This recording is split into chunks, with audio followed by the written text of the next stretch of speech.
By any chance SSC পরীক্ষা খারাপ হইলো, তোমরা এইটা কখনোই মনে করবা না যে this is the end of my life.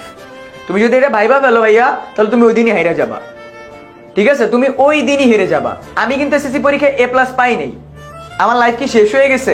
আমি তোমাদেরকে পড়াচ্ছি না, আমার অনেক ফ্রেন্ড এসএসসি এ প্লাস পাই নাই, তারা বুয়েট মেডিকেলে পড়তেছে না, তাদের লাইফ কি শেষ হয়ে গেছে এসএসসি পরীক্ষায় এ প্লাস না পাওয়ার কারণে? বাট তোমরা অনেকেই মনে করো, আমি কিছুদিন আগে একটা পোস্ট দেখলাম যে একজন বলতেছে ভাইয়া আমার ম্যাথ এক্সাম খারাপ হয়েছে, maybe this is the end of my life. No, this is not the end of your life.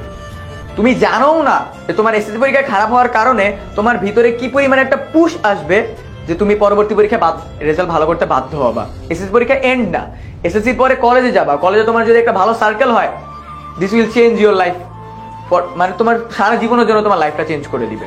So SSC পরীক্ষা ভালো করতে হবে, যতটুকু তুমি চেষ্টা করবে সেটার উপরই হবে।